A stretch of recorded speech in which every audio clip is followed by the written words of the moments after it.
Hey guys, welcome back to the channel and thank you so much for joining today. So guys, I want to talk about something very quick. All right, this video is not going to be long. So to every international student who wants to study abroad come September October, because I say September October because the semester, or let me say this semester, all right, this academic year of 2023 is going to start September October in most European countries. Now this is what you should understand.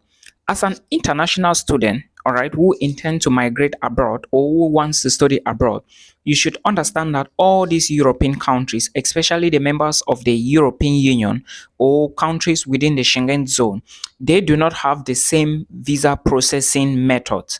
Meanwhile, others still do not have the same requirements in order to process your study visas, because as an African or as an Asian, all right, it depends on nationality. Now, by the way, you need a study visa. So I will be talking about some few countries here, and I will be telling you some very important tips I realized from my comment section of the YouTube channel. All right, because nowadays I notice a lot of international students still do not know what to do. First thing first, if you want to study abroad, make sure you get your international passport done. Your passport is very important. If you do not get the passport, it is going to be difficult for you to apply to some universities. Countries like Czech Republic, Lithuania, Estonia, and so many other countries, Latvia, even Germany and Norway, they require you to provide your international passport before you can apply for admissions. However, if you do not get this international passport, it's going to be difficult for you to start the process, because you will reach a stage where they will need your international passport. Going further, those who were telling me that they want to apply to Portugal, this is what I want to say. Remember, before you launch an application to any Portuguese university, notice that I have always said in my YouTube videos that you must do legalization. The legalization involves the Portuguese embassies in Abuja's legalization. First, you start from the Ministry of Education. Nigerians, you start from the Ministry of Education. You go to the Ministry of Foreign Affairs, then you take the documents and legalize them at the level of the Portuguese embassy.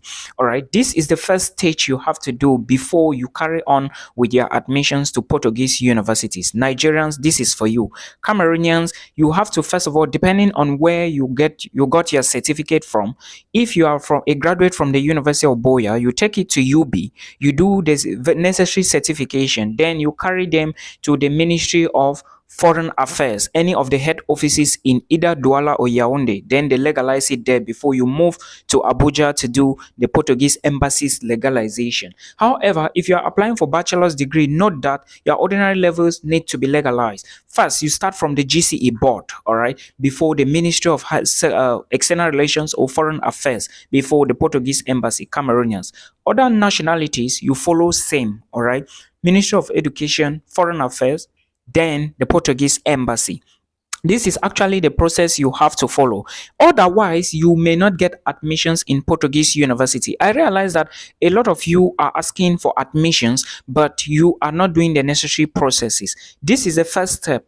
Very few schools in Portugal will accept your application without legalized documents. That is to say, if you upload your hard copies without them being legalized, without then going through the same procedure I explained here, it is going to be difficult for you to pull through. All right, so you just have to note this down.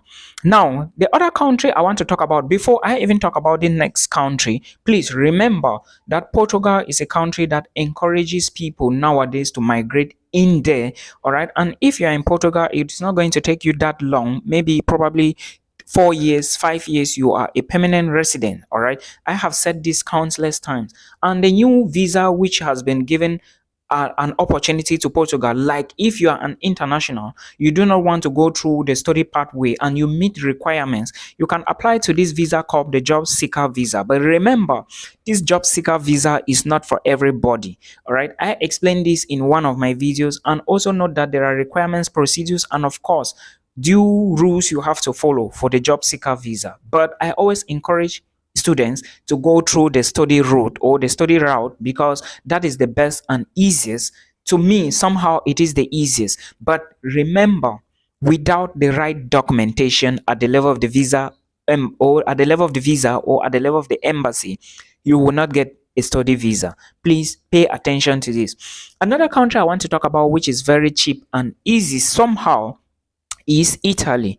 All right, I have a lot of videos about Italy where I explain to international students the advantages of studying in Italy, because there are various scholarships. First, there is a Italian government scholarship, and there are some petty scholarships you can equally gain from Italian universities. And there is equally a scholarship you can apply for if you gain admissions in an Italian university. This now comes with regions. That is to say, the scholarship is only per region. All right. There are a lot of fully funded scholarships. There are people studying in Italy for small money, 300, 400 euros. Every other thing is taken care of. So you can. Now, before we proceed, I want to draw your attention to the fact that Finland admissions is already closed in Finland for the very first phase. All right. The first phase of application, which was the joint application, is over. All right. Those students who went in for entrance exam, online exam, they are already waiting for results and will be going in for the last section of the exam, which is in March. All right. Therefore, if you pass the first stage, you are going to go in for the second stage. And of course, at the second stage, it is very easy to go through. When you go through, you are going to get an admissions letter. As soon as you are given an admissions letter, you would have to pay your tuition fee. You either pay on time and get a deposit, or let's say you can get a commission or something like a discount, all right, or you pay during regular times you are ready to pay or apply for the visa, and of course before you can go to the embassy or start booking an appointment. Remember, you should gather your documents. Insurance, very important, before you start gathering the documents for visa application, or let's say before you start booking the appointment, because it is not good. I will not advise you to book an appointment where you do not have all your documents intact, because what if the embassy calls you? And again, remember, your proof of funds is very important if you are applying for a study visa to Finland. Remember, Finland is now going to be giving you a residence permit. You can migrate to Finland with your spouse. The education system in Finland is highly advanced. There are job opportunities in Finland. You can equally apply for scholarships like the Finnish government scholarship and a lot of whole other advantages in Finland. Healthcare is also highly advanced. So this is something you should know. If you have a wife, you guys can decide and migrate together. As you move to Finland, you are going to be working, you as the student, you are going to be working 30 hours a week, not 25, not 20. And of course, the dependent who is under you is going to be working full time. That is the new law in Finland. Now you are going to get something like a direct residence permit, all right, not just a study visa again, not this. Now, Germany. Some people equally ask me about what they are going to do, how they can apply. My main focus here is there are English bachelor's degree programs taught in some German universities, though few, but not like it is not available. You can always get that. Now, for you to apply to German universities, it all depends on which site you are going to be using. First, there are two sites. Let me draw your attention to the fact that there is one called UniAssist. All right. If you want to really study in a German university, then you have to consider UniAssist. Now, what does UniAssist does? UniAssist is a site put in place by the German officials. All you need to do is to go to that site, locate a program, locate a university, all right?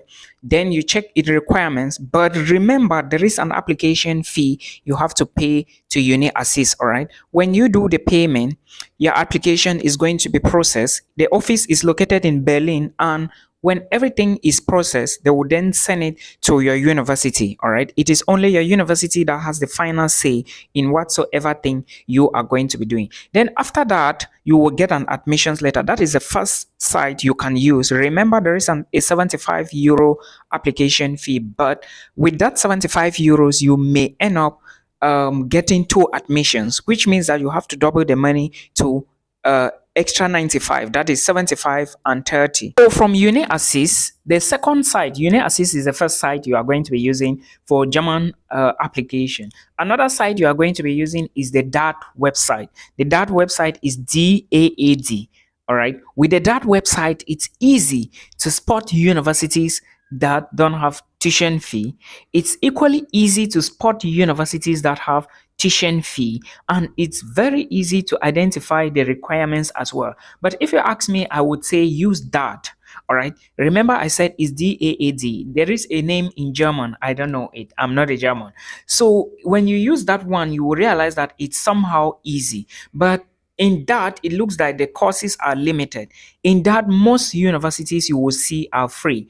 All right. When you want to know if a university is free in that, just go to the tuition fee section. You are going to see all those details. And of course, if there are scholarships available, you are going to see them as well. All right. But I would recommend, if you ask me, I would recommend that. However, not that there may be an application fee. Some programs in that, or let me say some universities, you would be able to apply directly from that without going through UniAssist. Why in that same DART platform, you may go through UniAssist.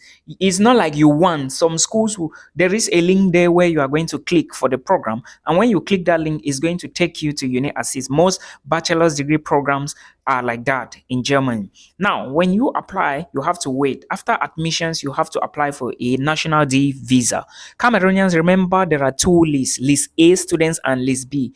I have videos, I have explained this multiple times. So please verify. I have videos, I have explained this multiple times on this channel. So please, I would encourage you to just check them out. And remember, admissions is open in Belgium. Admissions is open in Lithuania. Admissions is open in Germany. Admissions is open in Switzerland. Admissions is open in Latvia. Admissions is open in UK.